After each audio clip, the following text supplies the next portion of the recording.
that other part of the room, Ralph was reacquainting Bert with Brian, much to Bert's mutual displeasure.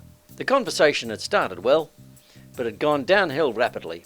They'd been discussing certain acronyms with great amusement. Ralph gave Bert a cheeky smirk. SOLTS. How do you spell that?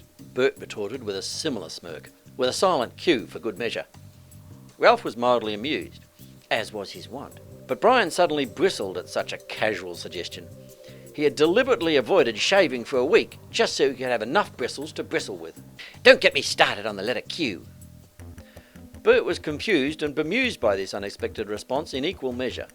Might have been more like 60-40, but the exact measures weren't important. Bert looked at Brian confused, and dared to speak it out loud. What? Ralph had been rolling his eyes in his usual fashion. Listening to Brian talk had put a great strain on his eye muscles, or else it was great exercise. As soon as he heard Bert respond to Brian's eye-roll-inducing comment, it induced his own fit of bristling himself. He made a spiny echidna look like a newly shaved kitten, he was bristling so much. He gave Bert an admonishing look, and an admonishing pointing finger in that order. No!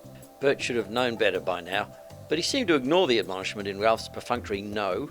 He was almost defensive. What? Ralph had to ramp up the admonishment in his finger. I warn you, go there not.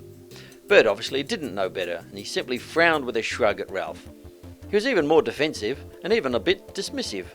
How can anybody get so emotional about the alphabet? Brian took this remark as definite encouragement, and he was almost pleased to be on this subject. I'm glad you asked. Ralph's bristles bristled with exasperation, and he gave Bert a look of admonishment bordering on annoyance. You went there, you bastard! Bert seemed to ignore this admonishment. Even Ralph's finger-pointing didn't have the desired effect, as Bert was too confused to remember the golden rule. Don't encourage Brian. He let himself fall headlong into Brian's cleverly laid trap with his casual indifference. It's only the letter Q. Ralph's next admonishment was different. It was both swift and brutal, as well as being a bit pompous. It was three things. His finger-pointing was replaced by a raised palm gesture that he raised in gestural increments, as if his hand was climbing a stairway to heaven. His voice had already ramped up to headmaster proportions. Did you not hear the upward rampification of my admonishment? Despite all the gesturing and the headmasterly tone, Bert simply dismissed Ralph with a brief wave. Yeah, but you always do that. With admonishment a total failure, Bert once again walked headlong into Brian's cleverly laid trap. I just can't see what's the big deal about a letter. Whilst Ralph rolled his eyes even higher, Brian sprung his trap and it grabbed Bert by the head and wouldn't let go.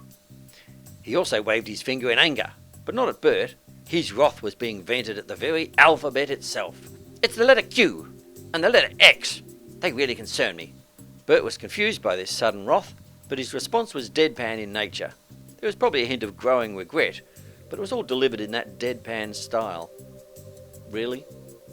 Brian carried on, despite the dearth of life in Bert's pan. He made gestures of holding letters and words in front of him to emphasise what he was venting about.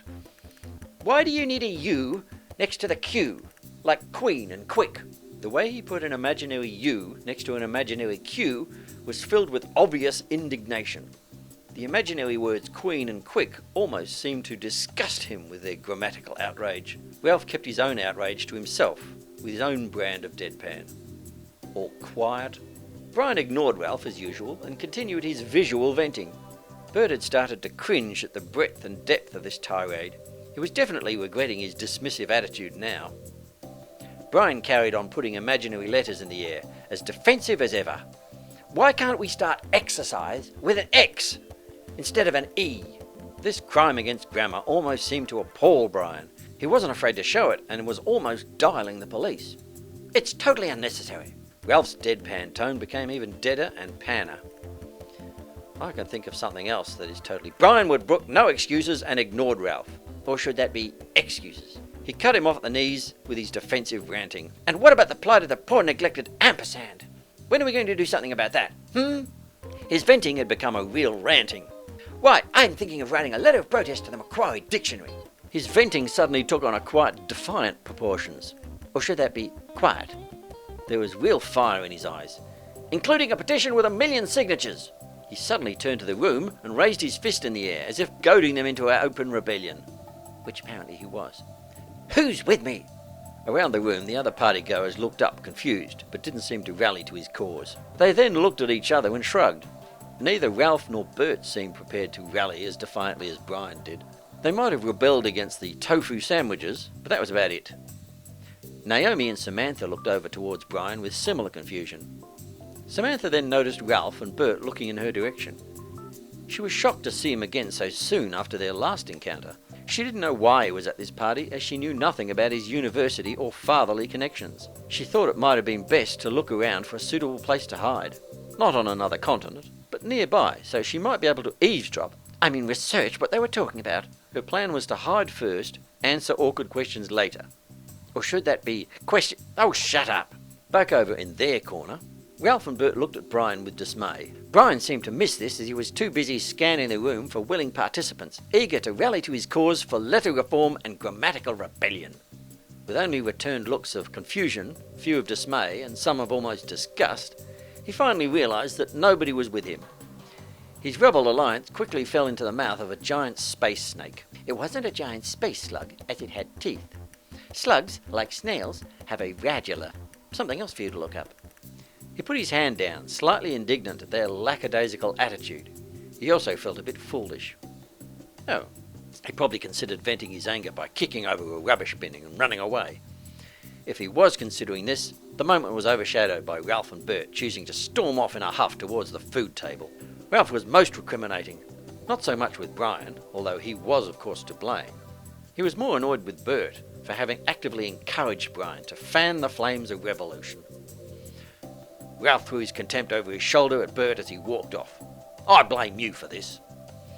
Bert caught Ralph's contempt full in the face, and he seemed to be just as annoyed with himself. So do I.